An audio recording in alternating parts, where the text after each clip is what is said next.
허리 통증이 너무 심하다 보니까 굽힐 수도 없고 필 수도 없어요. 아, 허리가 아픈데 어떻게 일을 맞아. 하죠? 집안일이 뭐예요. 아, 아파. 아, 허리 아파.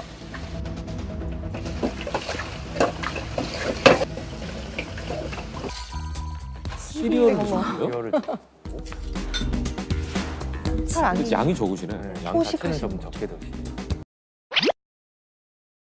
아,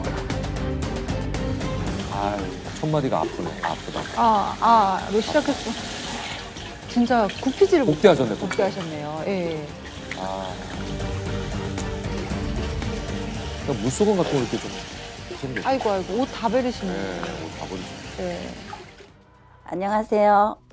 저는 71세 박근옥입니다.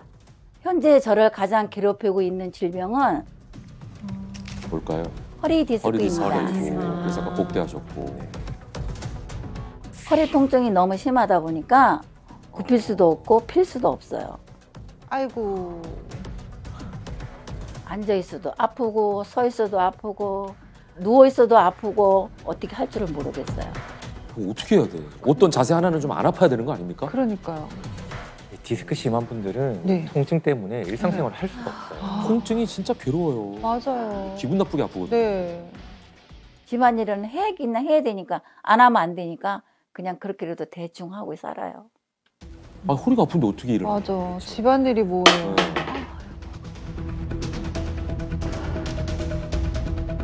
너무 힘드시죠?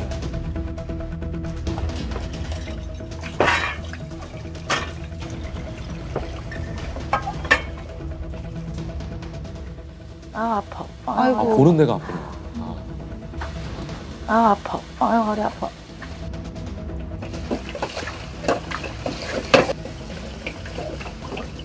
아, 무릎이 처음에는 허리가 아프다가 그게 점점 심하면 밑으로 다리를 타고 내려와요. 그래서 어떻게 할 수가 없었어요. 허리 통증도 심한데 관절염도 심해서 걷지를 못하겠어요. 아유. 혈련까지. 통증이 너무 심해서 수술을 안 받으면 안 된다고 그래서 수술을 받았어요. 그래도 통증은 있어요. 수술도 하셨네요. 아이고. 진짜 건강하게 사는 게 참 힘드네요. 어떻게 하다가 진단받게 되신 거예요? 한 15년쯤 된 것 같아요. 살이 많이 찌다 보니까 이 무릎도 통증이 심해지고 허리도 많이 심해진 것 같아요. 체중 관리가 잘 안 돼요. 살이 찌면 또 무게가 나가니까 무릎 통증은 더 아파요. 순환의 반복. 네. 체중이 증가하면서 고혈압도 왔습니다. 고혈압. 아이고. 체중이 증가하면 혈압도 높아지게 돼요. 네. 과거에는 건강할 때는 그 유제품 카 끌고 다니면서 그런 거 일을 했어요. 같은 직원들 사이에서도 내가 진짜 1등이었어요. 옛날에 사진 쳐다보면은 보다가 말아요. 그냥 너무 속상하고 너무 짜증이 나서 가족들이 뭐 엄마가 불쌍하기도 한데요. 건강했던 엄마가 이렇게 아프니까. 손목에다 보호를 좀 하고 체중은 자꾸 늘어가서 운동은 해야 되는데 통증이 있어서 쉽지가 않아요.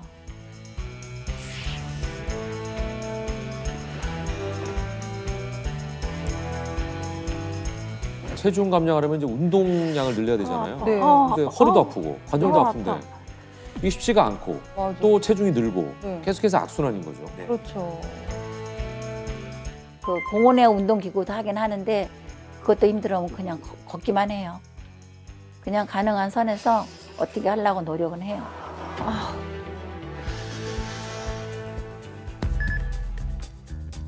자, 그럼 식사는 어떻게 하시는지 한번 볼까요? 시리얼을 드시는데요? 혈을 잘 안 양이 적으시네. 양 자체는 좀 호식하시는 적게 드시죠. 살이 찌다 보니까 절식하는 것만이 살길이라고 생각해요. 아유, 절식을 아, 하시고 살을 극단적인 방법을 좀 맞아, 보여주시네요. 맞아. 예. 심정은 이해가 가요. 이게 맞아요. 운동을 통해서 뺄 수가 없으니까 어. 먹는 걸 통해서 빼겠다라고 하시는 절박한 네. 마음이 느껴집니다. 제가 식사를 넉넉하게 하지 않다 보니까 허기가 그러니까, 빨리 이게 문제지. 차요. 이거 간식 드시잖아. 간식 먹는 습관이 상당히 좋지 않거든요. 예. 다이어트 음식도 많이 먹고 운동도 내 나름은 열심히 하는데 살은 왜 안 빠지는지는 모르겠어요. 내 마음 같아요. 내 마음 답답하게 열심히 같아요. 하시는 것 같아요. 노력도 네. 많이 하고 저렇게 기록도 꼼꼼하게 하시고. 열심히 하시는데. 체중은 거의 변화가 없으시네요. 예. 과거처럼 건강한 모습으로 돌아가진 못해도 아. 일상생활에 어려움이 없음 정도로만 됐으면 좋겠어요. 일상적인 생활. 네. 이게 정말 많은 분들의 꿈입니다. 그러니까요. 아유, 안타까워요. 이분은 저희가 앞서 얘기한 전신 통증에 안 좋은 종합 선물 세트 같은 분이신 거죠. 너무 힘들어 하시거든요. 네. 근데 말씀을 들어보면 이분 역시 살이 찌고 이런 통증들이 많이 생기니까 빼고 싶으신데 안 빠지는 상황인 거예요. 예, 이게 사실 다 연결돼 있는 거 아니겠어요? 자, 그럼 왜 살이 찌면 이렇게 온몸에 굉장히 심한 통증들이 많이 생기느냐? 그건 살이 찌면 우리 몸이 보이지 않는 손에 의해서 폭행을 당하는 것과 같기 때문입니다. 보이지 않는 손 뭐 섀도우 복싱 같은 건가? 아, 그러니까요. 네. 무슨 폭행을 당한다는 게 그게 뭐예요? 누군가가 내 신체를 폭행하면 통증이 네. 발생을 하잖아요. 네, 맞아요. 쉽게 말하면 이것과 비슷한 상황이 됩니다. 네. 그러니까 폭행이 내 몸속에서 일어나게 되는 건데요. 대체 내 몸속에서 폭력을 행사하는 폭군이 대체 뭐냐? 누구냐? 이게 바로 염증입니다. 아. 사실 이 염증이라고 하는 것은 정말 온갖 문제를 다 일으킬 수가 있거든요. 네. 자, 왜 그러냐면 혈관을 타고 전신으로 돌아다니면서 온 몸의 세포들을 공격, 그러니까 이게 한마디로 폭행을 하는 거예요. 네. 그렇다면은 두 분도 살찌고 통증이 심하셨을 때 몸에 염증 상태가 심했던 건가요? 저는 편두통이 아까 진짜 심했다고 했는데 네네. 입안이 늘 다 헐어 있었어요. 또 생기고 또 생기고 예, 그러다 보니까 이제 그것도 너무 짜증 나는 그렇죠. 아유, 거예요. 맞아. 뜨거운 거나 뭐 먹을 때마다 너무 아프잖아요. 맞아요. 그러면서 머리도 아프고 무릎이 저는 너무 아팠거든요. 저희 남편도 근데 똑같이 그렇게 되더라고요. 아. 저는 위염이 심했어요. 위험이. 병원에 검사해 보니까 혈액 내 염증이 되게 심하더라고요. 아. 그러면서 고지혈증하고 당뇨 다 나온 거예요. 아까 얘기하실 때 살찌면 이 염증들이 많아진다라고 말씀하셨잖아요. 그래서 살을 빼는 건데 이분은 살 빼려고 노력을 굉장히 많이 하시거든요, 나름. 네, 절식하시잖아요. 맞아요. 근데 제대로 식사를 거의 안 하시잖아요. 아, 저는 저를 보는 줄 알았어요. 아니, 저도 사실 지금 빨리 좀 빼야 되니까 네. 그 연세 질환자분처럼 그 조그만한 그 단백질 바 있잖아요. 네. 예, 그거를 저는 먹으면서 지금 버티고 있거든요. 빠졌어요? 느낌이 빠졌어요. 그러니까 배가 부르면 내가 찔기고. 작아 먹으니까. 네, 배가 고프니까. 작게 먹으면 뭔가 이렇게 포만감이 없으니까 왠지 빠지는 기분이 들거든요. 이게 이제 백가죽이 붙어서 그런 거예요. 그러니까요. 많은 분들이 살을 뺄 때 이런 딜레마에 빠지세요. 네. 일단 통증이 심해서 살을 빼려고 시도하는 중장년 분들은 식단을 먼저 줄이시는데 이 식단을 먼저 줄이니까 너무 배가 고픕니다. 맞아요. 그런데 배고픈 만큼 살은 안 빠지거든요. 네. 그러니까 결국 금세 포기할 수밖에 없는 거죠. 네. 이게 다이어트의 포인트를 그냥 체중 감량에 두셨기 때문에 이런 문제가 생기는데요. 사실 지금 연세 질환자 분이나 살찐 후에 심한 통증을 함께 겪으시는 분들은 감량의 포인트를 단순히 체중 감량에 두실 게 아니라 염증 감량에 포커스를 두셔야 합니다. 염증 감량. 염증을 빼라는 거죠. 네, 맞습니다. 이 염증 관리에 포커스를 두지 않으면 이 몸무게가 줄어든다 하더라도 통증 관리에는 큰 소득이 없습니다. 그리고 실질적으로 몸속 지방 감량 자체가 이루어지질 않아요. 염증 감량이 안 된 상태에서 몸무게가 빠진다고 하는 것은 그냥 일시적으로 수분 그리고 근육이 빠져버린 그런 상태입니다. 방금 보셨던 연세 질환자분도 무릎 관절염 수술까지 하셨는데 계속 통증이 없어지지 않고 심하시거든요. 그러니까요. 이 기본적으로 몸속의 염증 관리가 안 된 상태에서는 이 단순히 병변만 어느 정도 제거했다고 해서 질환이 나을 수가 없습니다. 당연히 아무리 배고프게 생활을 하시더라도 체중 감량이 안 될 수밖에 없는 거죠. 네. 두 분도 염증 감량에 대해서 모를 때는 연세 질환자 같은 상황을 겪으셨을 거 아니에요? 제가 남편보다 감량을 먼저 했었잖아요. 네. 저도 그걸 다 겪었거든요. 네, 네. 염증을 빼지 않으면 감량 자체가 될 수가 없더라고요.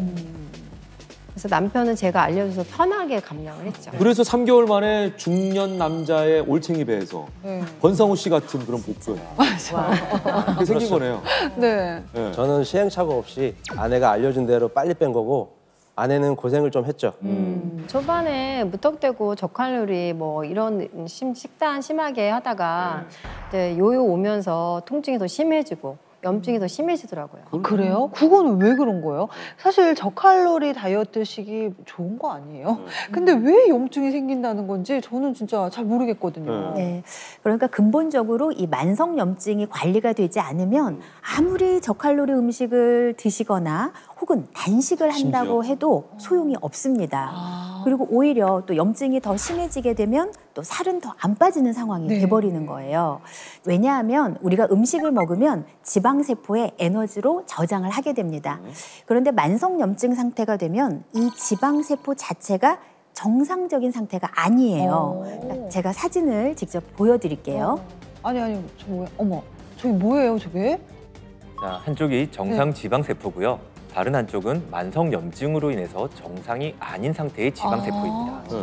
굉장히 한쪽이 비대해진 게 보이시죠? 네, 엄청 보여요. 큰. 네네네네. 이 염증이 만성화될수록 지방 세포의 크기를 엄청나게 키우게 됩니다. 그 크기가 얼마나 커질 수 있냐면요. 네.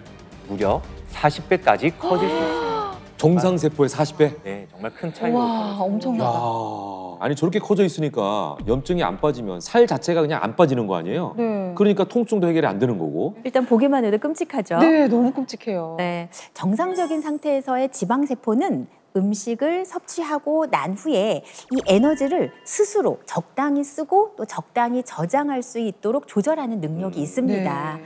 그런데 만성염증 상태인 지방세포는 저렇게 비대해지면서 말하자면 자기 조절 과정이 고장나버리게 됩니다. 그래서 적은 양을 먹어도 더 쉽게 비만해지고 또 염증 물질들이 더 많이 나오는 상황이 돼버려요. 아이고.